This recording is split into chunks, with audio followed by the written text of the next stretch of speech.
Hace casi 2000 años, un grupo enigmático de personas que recibían el nombre de alquimistas se embarcaron en una misteriosa y peligrosa búsqueda.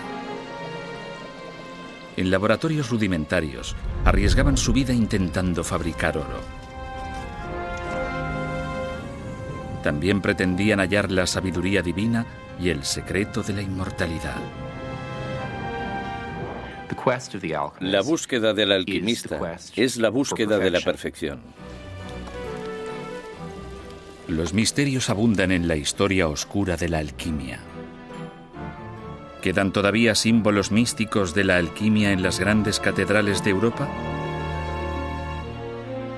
¿Fue un brillante alquimista del Renacimiento el primero en crear vida en un tubo de ensayo?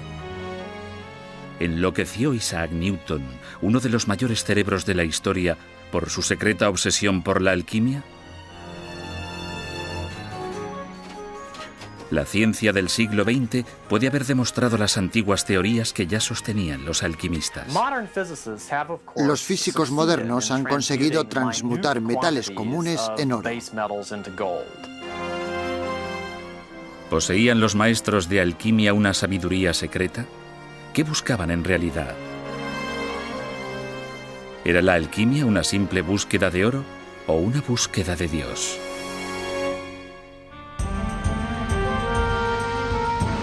Alquimia, magia o ciencia. El sueño dorado.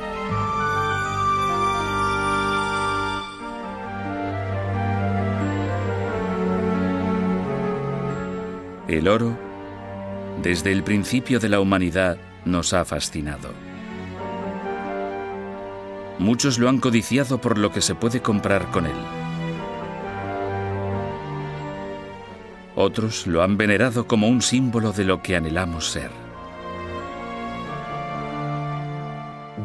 El oro es el metal perfecto. Un anillo de oro no se corroe aunque esté sumergido en agua de mar. La plata, el hierro e incluso el plomo se degradan con el tiempo. Los faraones de Egipto fueron los primeros en extraer oro hace unos 5000 años. Quizás no es de extrañar que, en esta tierra de dioses y oro, la búsqueda de riqueza y del saber divino estuvieran destinadas a ser una misma cosa en la empresa enigmática y oculta que pretendía transmutar metales menores en oro y conseguir la perfección del alma humana, el antiguo arte de la alquimia.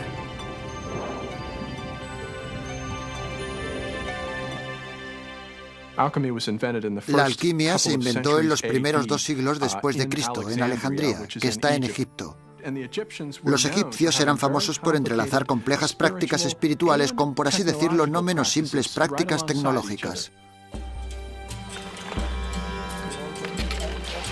Los orígenes de la alquimia son tan difusos que nadie sabe exactamente qué significa la palabra alquimia. Algunos eruditos atribuyen su procedencia a la palabra egipcia kem, que significa fértil barro del Nilo que prolonga la vida. Otros creen que procede de la palabra griega hima, que significa verter o echar. Desde el principio, los alquimistas ocultaron deliberadamente sus secretos al mundo. La alquimia no estaba concebida para que la comprendiera el pueblo llano. Se consideraba que solo los escogidos por Dios, los iniciados que conocían aquel lenguaje, los capaces de leer sus símbolos y los que eran realmente puros, podían alcanzar aquel maravilloso saber. El más famoso de los alquimistas egipcios fue Zósimo de Panópolis. Vivió en Alejandría en el siglo III después de Cristo.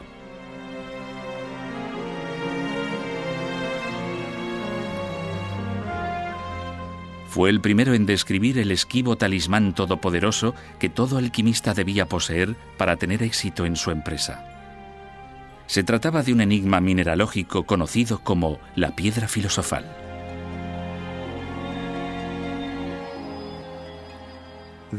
Existe una piedra que no es tal piedra, un objeto precioso que carece de valor, un ente multiforme que no tiene forma, una cosa desconocida que todos conocemos.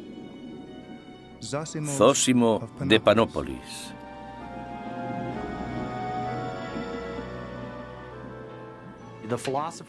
Por lo general, la piedra filosofal se representaba como una sustancia muy densa, cristalina, de color rojo o amarillo, y se creía que con una insignificante porción de dicha sustancia se podía transmutar una gran cantidad de mercurio o plomo en oro.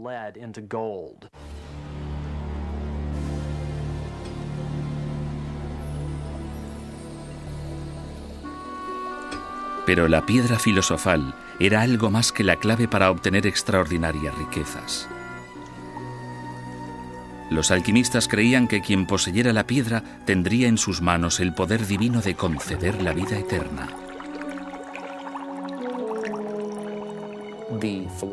La piedra filosofal era la quinta esencia de la perfección. Todo cuanto la piedra filosofal tocara se convertiría en perfecto. Si se tocaba a alguien con ella, se transmutaba a esa persona en perfección. Se la liberaba de todas las dolencias fruto de la edad, enfermedades, males y, por supuesto, de la muerte. En sus talleres oscuros, calurosos y llenos de humo, los alquimistas se esforzaban por crear la piedra filosofal siguiendo antiguas fórmulas místicas, mezclando, fundiendo y disolviendo minerales en un extraño proceso al que llamaban transmutación, parte metalurgia, parte mitología.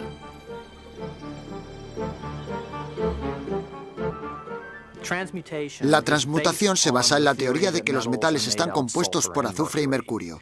También se creía que los metales preciosos estaban formados principalmente por mercurio. Por ejemplo, se consideraba que el oro era mercurio casi en estado puro con un poco de azufre, lo que le confería su color amarillo. Así pues, solo tenía sentido intentar fabricar el agente transmutativo, la piedra filosofal, a partir de mercurio.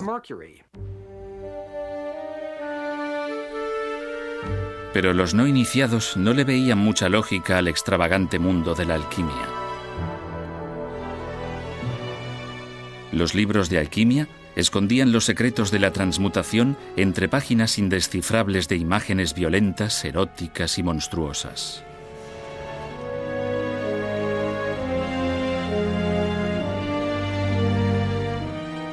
Incluso a los eruditos que han hecho del estudio de la alquimia su profesión, les desconcierta a menudo su fantástico código de símbolos.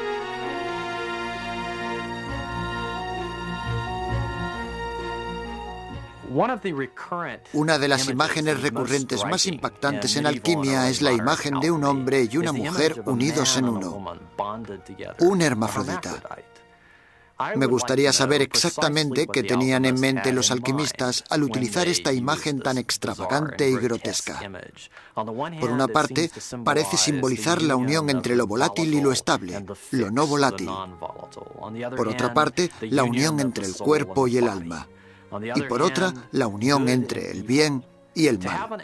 Valdría la pena contar con un alquimista y presionarlo acerca del significado de este símbolo hermafrodita.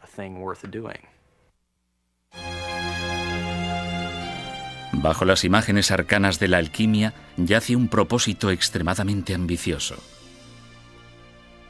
Los alquimistas pretendían nada más y nada menos que desvelar el misterio último de la creación.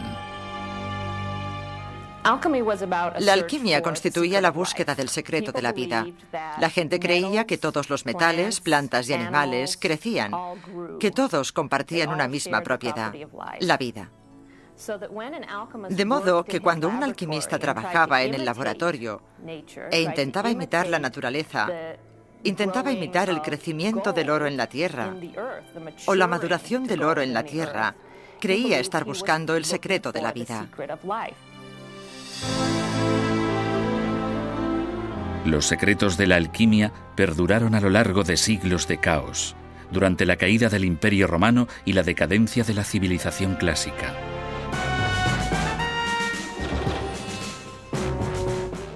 En el año 643 después de Cristo, el ejército musulmán de Mahoma conquistó Egipto. Mientras Europa languidecía en su oscura época medieval, fueron los alquimistas árabes quienes cultivaron y perfeccionaron el arte de la alquimia.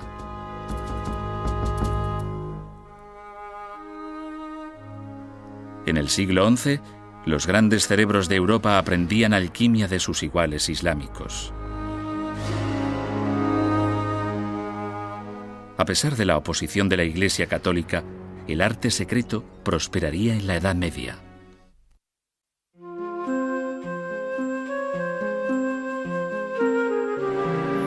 El arte secreto.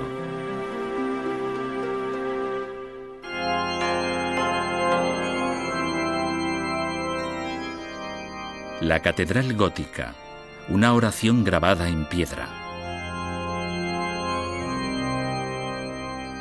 Construidas en los siglos XII y XIII, estas imponentes y elegantes iglesias constituían el máximo esplendor de la cristiandad medieval. Había también en sus deslumbrantes fachadas símbolos místicos ancestrales, iconos alquímicos condenados por el Vaticano.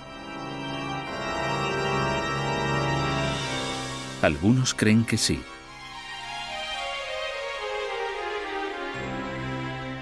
La Catedral de Notre-Dame de París. Cinceladas bajo las majestuosas esculturas de Cristo y de los santos, hallamos curiosas figuras paganas. Una mujer muestra un lagarto, al parecer rodeado por las llamas.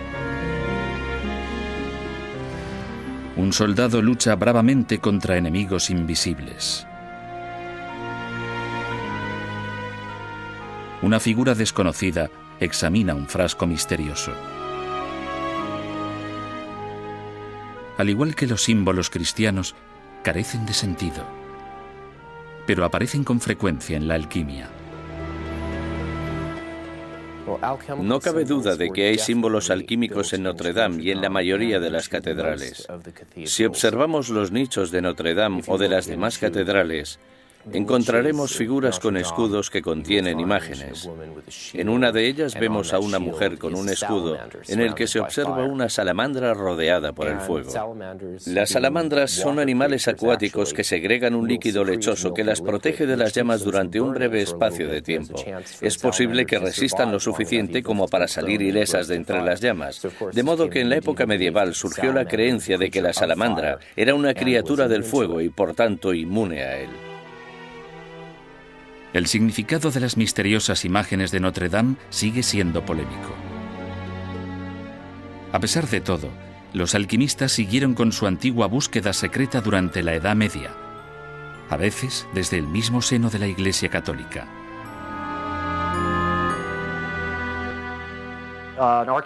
En una excavación arqueológica realizada en el Jardín del Louvre de París, se han encontrado instrumentos alquímicos en una letrina construida en el emplazamiento de un antiguo monasterio. Y los químicos han llegado a la conclusión de que, en efecto, se trataba de sustancias químicas con las que trabajaban los monjes.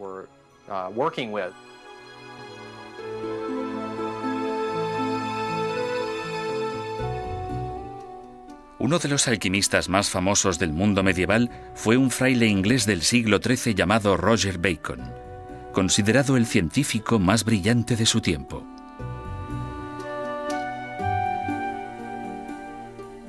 A pesar de experimentar durante años, Bacon nunca logró fabricar oro, pero inventó algo que causaría un gran efecto en la historia: la pólvora.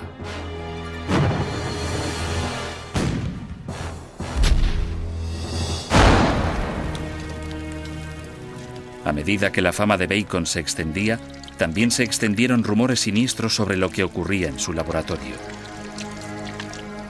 Se murmuraba que podía invocar al demonio y que había fabricado una cabeza parlante de metal y un espejo que predecía el futuro.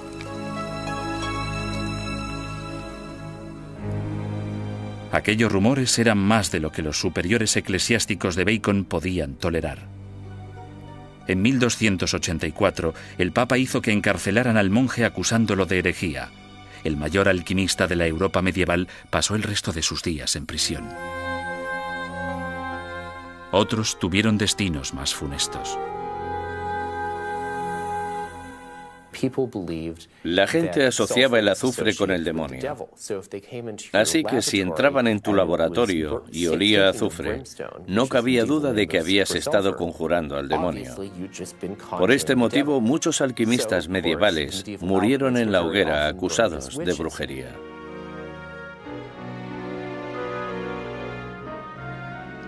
En 1317, 33 años después de que apresaran a Roger Bacon, el Papa Juan XXII decidió acabar con los alquimistas de una vez por todas.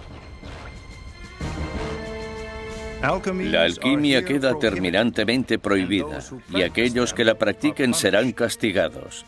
Se les sancionará con el pago al tesoro público en beneficio de los pobres de todo el oro auténtico que hayan fabricado. Si no disponen de suficientes medios para hacer frente al pago, se les considerará delincuentes. Papa Juan XXII.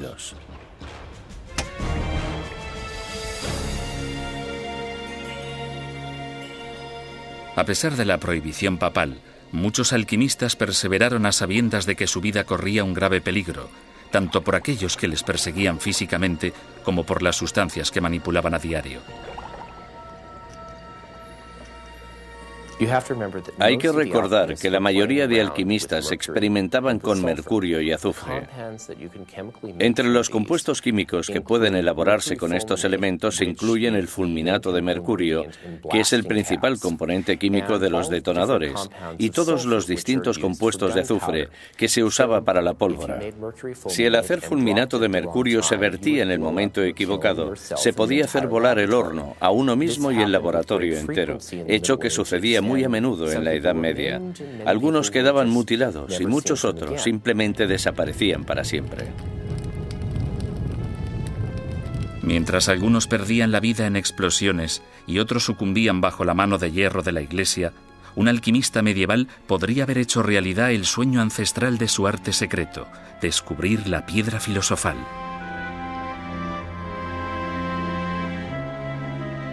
A mediados del siglo XIV, un humilde escribano, Nicolas Flamel, que vivía en París, se ganaba la vida modestamente copiando manuscritos.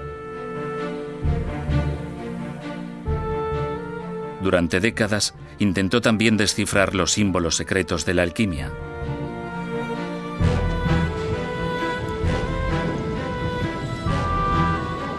Flamel afirmó que el 17 de enero de 1382 había logrado finalmente convertir mercurio en oro puro.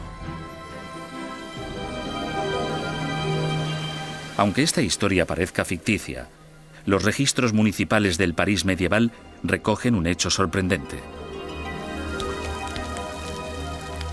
Antes de morir a principios del siglo XV, Nicolas Flamel y su esposa habían financiado 14 hospitales, 3 capillas y 7 iglesias. ¿Cómo pudo permitirse un modesto escribano dar tal fortuna para fines benéficos? Hoy en día todavía se especula sobre ello.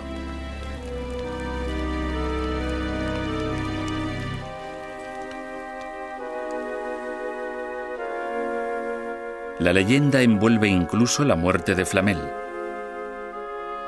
Durante siglos se ha rumoreado que la piedra filosofal le había concedido otro de los sueños de los alquimistas, la vida eterna.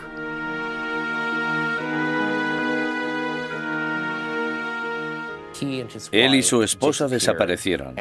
Sin embargo, durante años se les vio en ocasiones en Francia y en otros países. La gente aún decía, he visto a Flamel y a su mujer, estoy seguro de que eran ellos, y que tenían un extraño tono dorado en la piel y no habían envejecido, a pesar de que habían pasado 10 o 20 años. En 1818, unos 400 años después, apareció en las cafeterías de París un hombre que decía ser Nicolas Flamel y que se ofrecía a revelar los secretos de la piedra filosofal.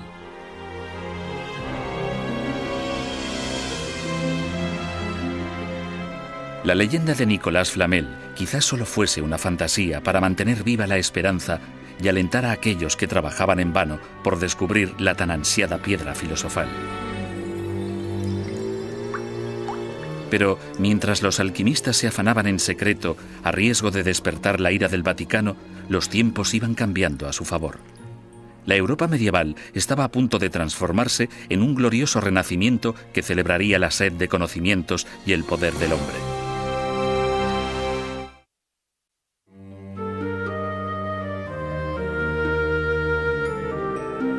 Científicos y curanderos.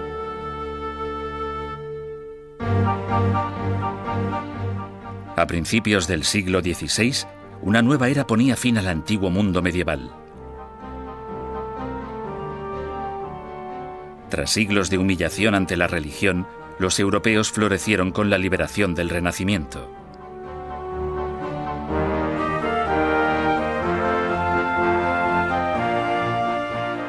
El hombre dejó de limitarse a ser parte de la creación divina. Ahora, el hombre era el centro del universo y podía utilizar el poder de su mente con total libertad para explorar y conquistar la naturaleza. Había llegado el momento de que la alquimia saliera de entre las sombras de la Edad Media a la luz deslumbrante de una nueva era. El Renacimiento fue realmente la edad dorada de la alquimia, puesto que se practicó muchísimo en aquella época.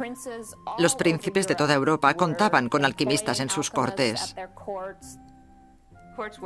La corte invertía mucho dinero en teatro y espectáculos de todo tipo, y la alquimia formaba parte de dichos espectáculos.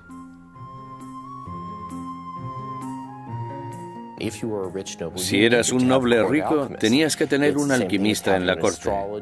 Era como tener un astrólogo, un gigante, un bufón, un enano o cualquier otra persona a tu servicio. Era necesario para guardar las apariencias. En la década de 1580, el emperador del Sacro Imperio Romano, Rodolfo II, uno de los soberanos con más poder de Europa, tenía más de 200 alquimistas a su servicio trabajando cerca de su palacio de Praga, en un estrecho callejón al que llamaban Callejuela del Oro.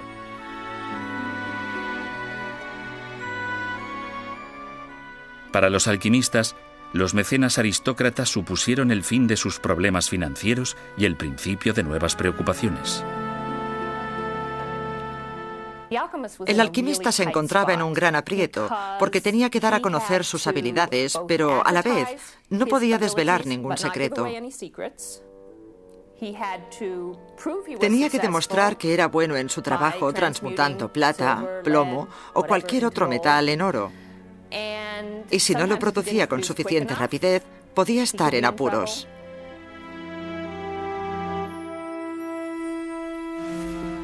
La historia recoge relatos espantosos de príncipes codiciosos que torturaban brutalmente a los alquimistas e intentaban forzarlos a revelar los secretos de su arte. Más de un alquimista se vio obligado a huir para salvar la vida al no materializarse el oro que había prometido. Sin embargo, a pesar de los riesgos que comportaba, el aliciente de vivir a expensas de un noble hizo de la alquimia una profesión popular en el Renacimiento y el fraude más habitual de la época.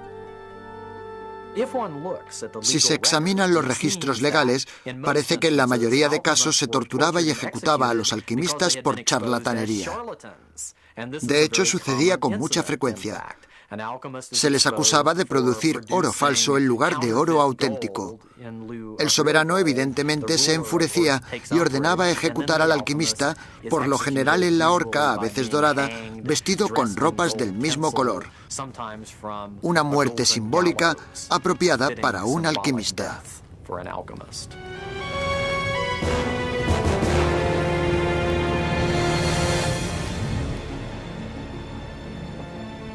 No obstante, existen informes acerca de transmutaciones reales.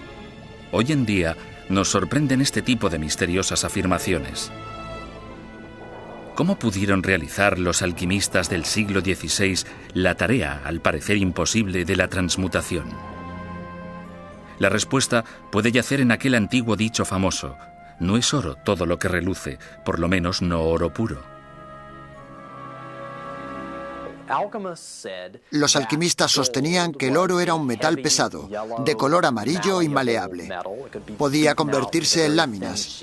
Era dúctil, es decir, que podía extenderse en alambres o hilos. Y era muy difícil o incluso imposible que se corroyera. Por tanto, cualquier metal que cumpliera estas condiciones sería oro por definición. Y parece ser que en determinados casos fueron capaces de producir aleaciones que las cumplían.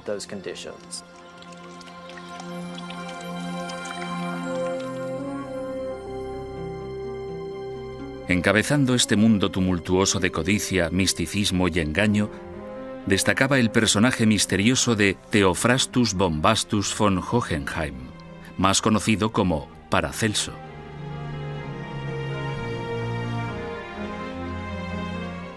Fue uno de los hombres más problemáticos de la historia.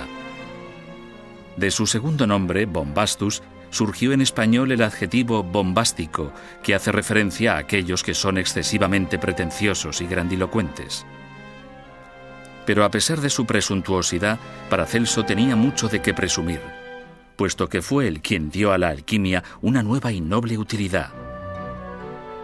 Mientras los demás alquimistas de su tiempo se esforzaban en conseguir oro para los príncipes, Paracelso utilizaba el arte secreto para remediar el sufrimiento humano. Paracelso es uno de los personajes más extravagantes de la historia de la medicina. Fue muy respetado, pero también muy odiado.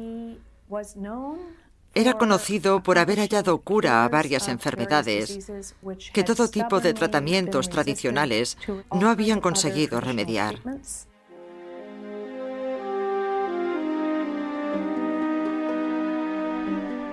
En contra de la superstición medieval, según la cual los mineros morían porque al excavar ofendían a los iracundos espíritus de la montaña, Paracelso demostró que morían de enfermedades pulmonares debido al polvo mineral que inhalaban. Y cuando Europa fue devastada por una nueva y terrible enfermedad llamada sífilis, que habían transmitido los exploradores de las Américas, se atrevió a buscar una cura en una de las sustancias que la alquimia consideraba más peligrosas. Paracelso abogaba por el uso de mercurio para tratar la sífilis. Y aunque sabemos que el mercurio, en estado puro, es bastante tóxico para el cuerpo humano, tratado químicamente, puede transformarse de forma que no sea letal para el hombre.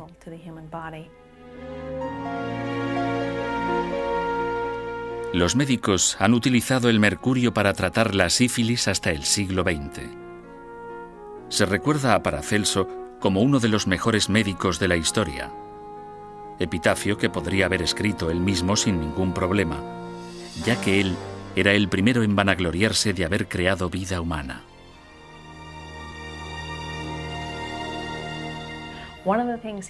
Una de las cosas que afirmaba ser capaz de hacer en su laboratorio era producir artificialmente en su tubo de ensayo de cristal y con ayuda de sus instrumentos químicos un ser humano en miniatura, al que llamaba homúnculo. Lejos de ocultar cómo había creado a su homúnculo, Paracelso publicó abiertamente la fórmula. En un recipiente hermético se introducía esperma humano. Luego se enterraba durante 40 días en excrementos de caballo. Después se imantaba y finalmente se le alimentaba con sangre humana. El resultado, según Paracelso, era un ser humano totalmente funcional.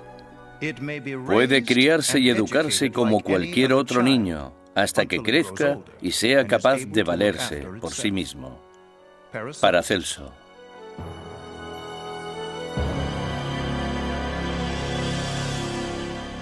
La noticia del homúnculo sacudió a toda Europa.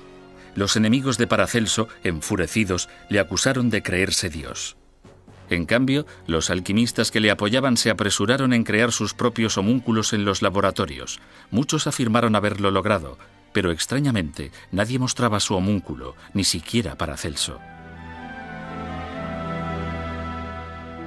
Al final, la altivez de Paracelso terminó por el temor de lo que había hecho, y dijo al mundo que había acabado con el ser viviente que una vez se había jactado de crear.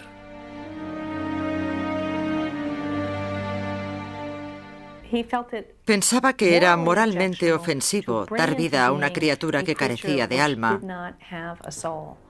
¿Por qué no tenía alma aquella criatura?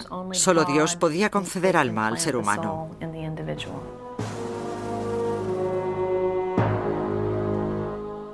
Paracelso murió en 1541. Paradójicamente, su capacidad de innovación pudo ser el detonante de la posterior desaparición de la alquimia. En el siglo XVII, una nueva ciencia experimental inspirada en el trabajo de Paracelso estaba desprestigiando el arte ancestral. No obstante, aunque Europa se adentraba en la época de la Ilustración, los oscuros secretos de la alquimia no perdieron su atractivo.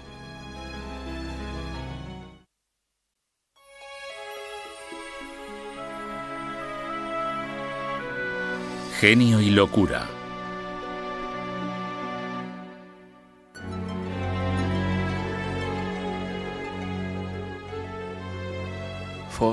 Para cada acción existe una reacción igual y opuesta. Isaac Newton, 1666. Sir Isaac Newton, descubridor de las leyes de la gravedad y del movimiento, inventor del cálculo y del telescopio de reflexión, fue quizá el mayor científico de la historia, comparado únicamente con Albert Einstein.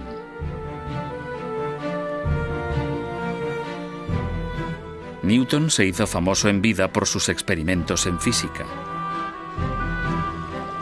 Pero pocos sabían que Isaac Newton llevaba a cabo otros experimentos en secreto que ocultó obsesivamente hasta el día de su muerte.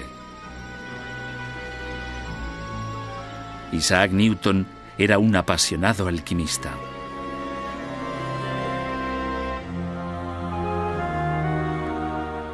En 1936, 200 años después de la muerte de Newton, los estudiosos se sorprendieron al descubrir notas escondidas hacía mucho tiempo de los experimentos alquímicos del gran físico.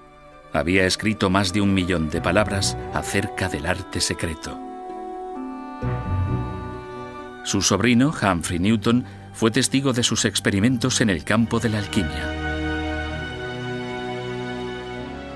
Especialmente en primavera y en otoño solía pasarse 6 semanas en el laboratorio sin apenas apagar el fuego ni de día ni de noche.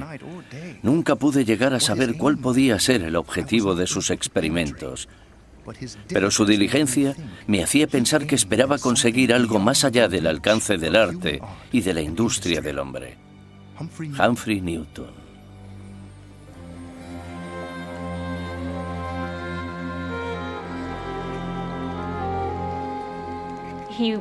Creía en la filosofía mecánica, según la cual la materia solo está formada por partículas en movimiento, pero era demasiado limitada para él, y lo que realmente buscaba en la alquimia eran los principios vitales de la naturaleza, la vida secreta de la naturaleza, de la materia. Para él se trataba de una búsqueda religiosa. Algunos eruditos opinan que en la alquimia puede hallarse la clave de uno de los episodios más desconcertantes de su vida. A los 51 años de edad, Newton envió extrañas cartas a sus amigos más cercanos. Estaban llenas de acusaciones extrañas, de quejas acerca de incidentes que nunca habían ocurrido, y en ellas declaraba que nunca volvería a dirigirles la palabra. También se quejaba de insomnio y de misteriosas indisposiciones. Este extraño episodio desconcertó a generaciones enteras de eruditos, hasta que la obsesión de Newton por la alquimia salió a la luz. El insomnio, la pérdida de memoria y los delirios paranoicos son síntomas típicos del envenenamiento por mercurio. ¿Hizo la alquimia que uno de los mayores intelectos del mundo perdiera el juicio temporalmente? Los alquimistas trabajaban constantemente con mercurio, que era el elemento central en la teoría alquímica. Probaban cosas, se las ponían sobre la lengua para ver si eran ácidas o dulces, se las frotaban en la piel, las olían y trabajaban con una especie de humo en el laboratorio. No me sorprendería que Newton se hubiera envenenado con mercurio.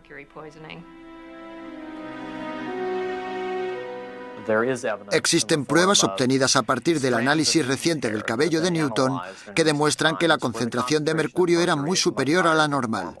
Por tanto, me parece del todo plausible que Newton sufriera de inestabilidad mental en un momento dado de su vida a resultas de la experimentación alquímica.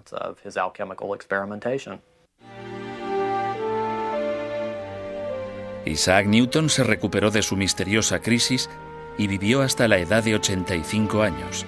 Murió en 1727.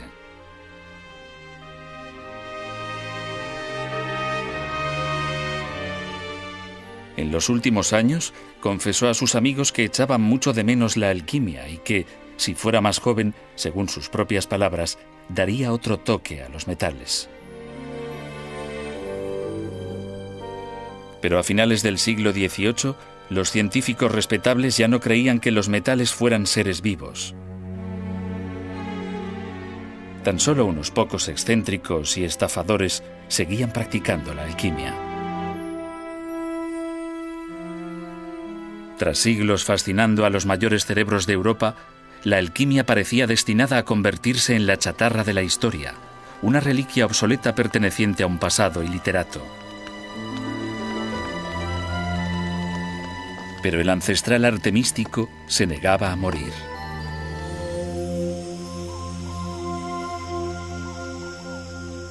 A principios del siglo XX, el antiguo arte de la alquimia parecía destinado al olvido.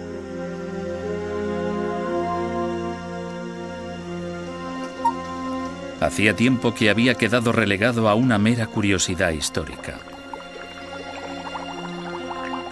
Pero entonces resurgió el interés por la alquimia de forma repentina en la década de los años 20, cuando uno de los cerebros más destacados de Europa hizo una declaración asombrosa.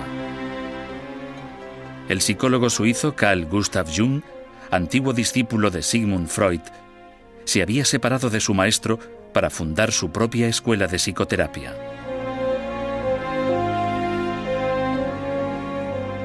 En un informe, Jung explicaba que sus pacientes veían imágenes misteriosas y fantásticas en sus sueños, imágenes que afirmaban no tener ninguna relación con su vida personal. Durante años, Jung reflexionó sobre estos sueños, incapaz de interpretar aquellas imágenes, hasta que topó con los tratados abandonados hacía mucho tiempo de antiguos alquimistas.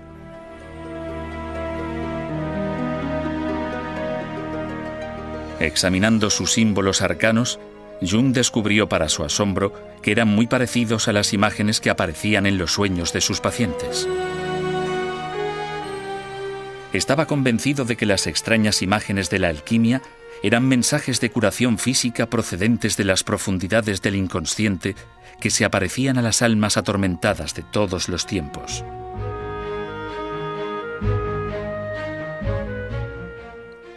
El simbolismo de la alquimia tiene mucho que ver con la estructura del inconsciente. Los sueños de los hombres y mujeres de nuestros tiempos contienen a menudo imágenes y metáforas que se encuentran en los tratados medievales. Carl Jung.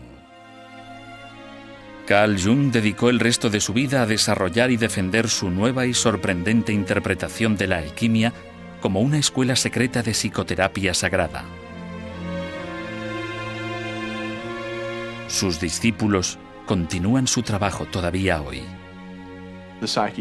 La psique se encuentra en la oscuridad y debe ser liberada, igual que el oro se obtiene de la materia en la alquimia. De modo que al ser liberada, al hacer consciente lo que es inconsciente, se está produciendo una especie de proceso alquímico. Es pues lo mismo pasar por el proceso del psicoanálisis que trabajar en el laboratorio hasta conseguir encontrar la piedra filosofal. Una vez que te encuentras a ti mismo, te conviertes en una persona autorrealizada. Has encontrado una piedra filosofal y tanto metafórica como psicológicamente has logrado alcanzar el estado de trascendencia. La interpretación psicológica de la alquimia de Jung sigue siendo controvertida. Pero Jung no ha sido el único pensador del siglo XX que se ha dedicado a la investigación de los misterios de la alquimia. En 1941, en la Universidad de Harvard, los físicos combinaron el poder de la era atómica con la ancestral labor alquímica de la transmutación. Mediante el recién inventado acelerador de partículas, bombardearon 400 gramos de mercurio con neutrones de alta velocidad y transformaron una minúscula cantidad de mercurio en oro. ¿Se trataba de la primera transmutación con éxito de la historia? ¿O simplemente demostraba que siempre había sido posible transmutar metales?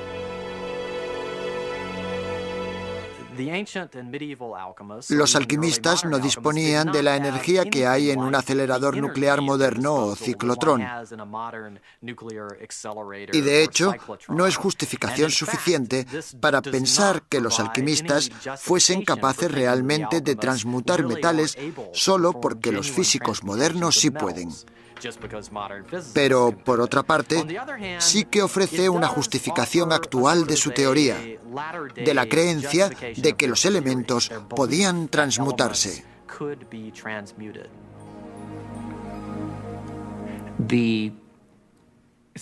Quizás bombardear mercurio con radiación hasta crear oro sea el modo más complicado de llevar a cabo la transmutación de metales. Quizás haya un método más sencillo de transmutación, encerrado en los manuscritos de los alquimistas y en los grabados de la catedral. El experimento realizado en Harvard, por el cual se obtuvo una minúscula transmutación de oro, no supone, a mi modo de ver, una justificación de la alquimia, aunque es un experimento interesante. Lo que me parece importante es intentar encontrar la energía subyacente que el alquimista concibió y con la que trabajó. Creo que no es tan importante demostrar que es posible transmutar metales. Para mí, eso es un hecho.